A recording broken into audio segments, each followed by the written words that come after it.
नमस्कार, जय माता दी। मैं हूँ आपके अपनी लाइफ डिज़ाइनर जीतू आचार्य। जुपिटर यानी बृहस्पति यानी गुरुदेव जब उदय होते हैं तो बड़ा लाभ देते हैं, जब अस्त होते हैं तो बहुत सारी परेशानियाँ क्रिएट कर देते हैं। अब जुपिटर की जब बात आती है तो आपके धन के स्वामी भी कहे जाते हैं। जुपिटर आपकी लेवल को अप करने के स्वामी भी कहे जाते हैं, अपने रुतबे को निखारने के स्वामी कहे जाते हैं, आपकी पर्सनैलिटी में चार चांद लगाने के स्वामी भी कहे जाते हैं, और ऐसे में हमारे शुभ कार्यों को करने के स्वामी भी कहे जाते हैं। भाई शुभता में बहुत सारी चीज़ें आ जाती हैं, जैसे शादी, मुंडन, ये सारी चीज़ें जब ये उदय होते हैं तो बहुत सारे काम कर सकते हैं, जब ये अस्त होते हैं तो बहुत सारे काम हमें रोकने पड़ते हैं। अभी तक गुरु अस्त चल रहे थे, यानी गुरु अस्त हुए थे 31 मार्च को, और 31 मार्च के बाद लंबे समय तक गुरु का अस्त रहना ये कहीं ना कहीं आप लोगों को परेशानी दे रहा होगा। छोटी छोटी चूक आपके काम में, छोटी छोटी परेशानियां आपके रुतबे के ऊपर आ रही होंगी, स्टेटस पे कहीं ना कहीं सेंध लग रही होगी। होता है ना, कई बार हम मतलब बड़े होते हैं लेकिन बड़ों जैसा व्यवहार भी करते हैं, बट छोटे हमें उतना रिगार्ड नहीं करते हैं। कई बार ऐसी चीज़ें जो होती हैं जो फेस करते हैं ऐसे लोग, उनके लिए गुरु का अस्त होना बहुत ज़्यादा उनके ऊपर नेगेटिव इम्पैक्टिव होता है। कुंडली में गुरु की स्थिति बहुत मजबूत होनी चाहिए, क्योंकि ये दो ऐसे भाव को रिप्रेजेंट करते हैं जो हमारी जिंदगी में सबसे मुख्य भूमिका निभाते हैं।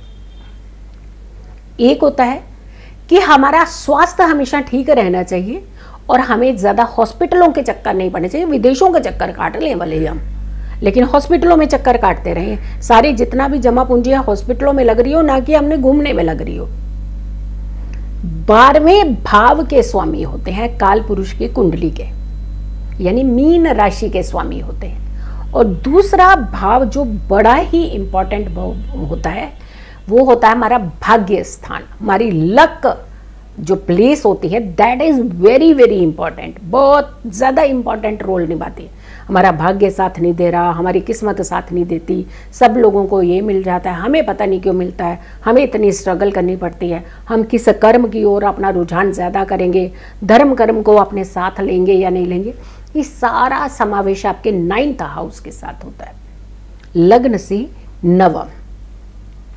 और ये भी बहुत ज़्यादा इंपॉर्टेंट रखता है भाव।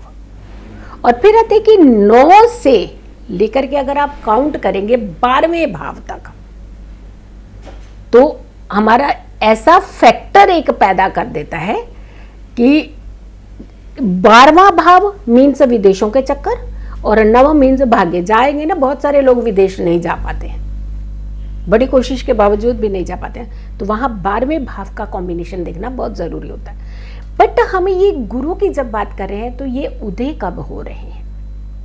29 अप्रैल को गुरु उदय हो जाएंगे, तो बहुत सारे शुभ कार्यों के ऊपर जो एक स्टॉप लगा हुआ था वो कहीं ना कहीं खुल जाएंगे, कुछ अच्छे अच्छे काम आप कर पाएंगे। जुपिटर का बल में रहना बहुत ज़रूरी होता है। ये आपके भाग्य में चार चांद तो लगाता है, लेकिन आपकी राह को भी आसान करता है। हमें खास करके जिनकी कुंडलियों में गुरु अस्त थे, जिनकी कुंडलियों में ऑलरेडी कंबस्ट है यानी अस्त है गुरु, या रेट्रो वक्रीय चाल में है गुरु, उन्हें तो खास करके उपाय करने चाहिए।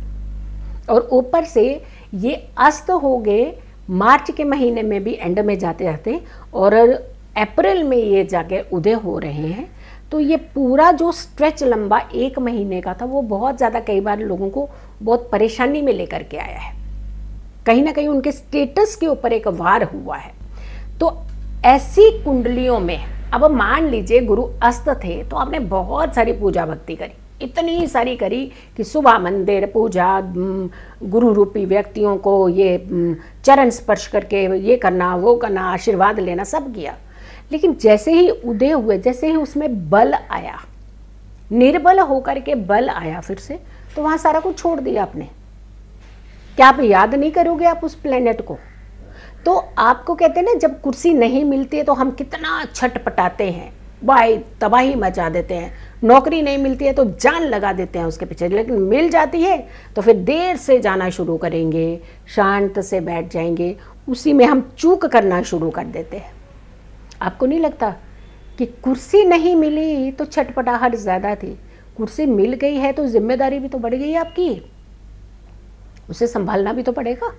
तो ऐसे में गुरु उदय हो रहे हैं तो आपको कुछ खास उपाय ज़रूर करते रहने। अगर आपकी कुंडलियों में गुरु अस्त है, रेट्रो है, वक्री चाल में है, और खास करके आपको अगर मान लीजिए रेट्रो भी नहीं भी है, वक्री चाल में नहीं भी है, अस्त भी नहीं है, तो भी आपको कुछ उपाय ज़रूर करने चाहिए ताकि आपकी कुंडली के अंदर एक अलग ही एक बल दे वो, और आपके रुतबे को और ज़्यादा अप करे।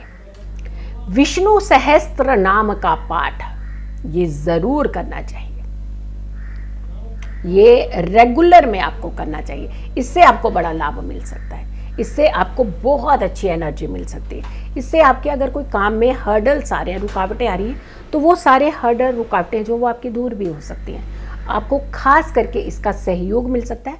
और अगर आपका लेवल तो बहुत अप था, उसके बाद भी आपको उस लेवल जैसा रुतबा नहीं मिल रहा, तो उस लेवल जैसे आपको रिस्पेक्ट नहीं मिल रही थी, तो आपको वो रिस्पेक्ट, वो रुतबा, वो लेवल आपको मिल सकता है। दूसरा उपाय कि आपको एक पीले रंग का धागा, अगर आपका पर्सनल निजी ऑफिस है तो आप पीले रंग का धागा अपने कुर्सी के राइट कलाई की तरफ बांध करके रखिएगा। अपने राइट हैंड में भी, कलाई में भी एक पीले रंग का धागा आप बांध सकते हैं। ये उपाय भी आपने रेगुलर करिएगा। अगर आपको लगता है कि कुछ प्रॉब्लम हो रही है, आपके स्टेटस के साथ कोई प्रॉब्लम हो रही है, आपको रुतबे के साथ कोई समझौता नहीं करना चाह रहे आप, ऐसा कुछ हो रहा है, तो आप इस उपाय को भी कर सकते हैं।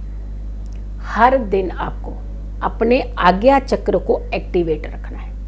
अब देखिए, उपाय तो बड़े छोटे छोटे से हैं और बहुत ज़्यादा कॉम्प्लिकेटेड उपाय भी नहीं है, लेकिन आपको सहयोग बहुत करेंगे, आपको खूब सारा लाभ देंगे, आपकी पर्सनैलिटी को निखारेंगे, आपकी पर्सनैलिटी में चार चांद लगाएंगे। आपका जितना लेवल है अप है, उससे ज़्यादा आपको रिस्पेक्ट और इज़्ज़त मिलेगी। और रिस्पेक्ट और इज़्ज़त ही जो है, जो सिर्फ पैसों से नहीं खरीद सकते आप, वो आपका अपना एक इम्प्रेशन होता है। तो इम्प्रेशन जो है वो आपका अच्छा बना रहे, इसके लिए आपने अपने माथे पर हमेशा हल्दी का, केसर का या फिर कच्ची हल्दी के रस का ये तिलक, या फिर पीले रंग के फूलों का तिलक, ये आपने रेगुलर में लगा करके रखना है। शर्म आती है कई बार कुछ लोगों को, अरे हमने तिलक लगाया ना, सामने वाले पता नहीं क्या कहेंगे कि कितना कंजर्वेटिव टाइप का पर्सन है, कितना रिजिड है, तिलक लगा के चलता है। और जिस दिन नहीं लगा रहे तो तब तो उन्होंने तारीफ नहीं करी आपकी। आपने ये नोट की है भाई, फायदा तब होता है कि जिस दिन आपने तिलक लगाया तो आपको उन्होंने टोक दिया, आपने कुछ कह दिया, आपको नीचा दिखाने की कोशिश। पर जिस दिन आपने नहीं लगाया तो आपको उस दिन उन्होंने अच्छी रिस्पेक्ट दी है क्या? नहीं, क्योंकि उनका आपकी तरफ ध्यान ही नहीं होता है। जब आप आज्ञा चक्र को एक्टिवेट करते हैं तो उनका ध्यान खिंच करके आपकी तरफ आ जाता है, तो आपको लाभ मिलता है ना। तो जब कोई आपकी तरफ ध्यान देगा, जब आपकी तरफ कोई देखेगा, जब आपको समझने का प्रयास करेगा, आपको लेवल में समझेगा, तभी तो आपको रिस्पेक्ट मिलेगी, आपका लेवल अप होगा।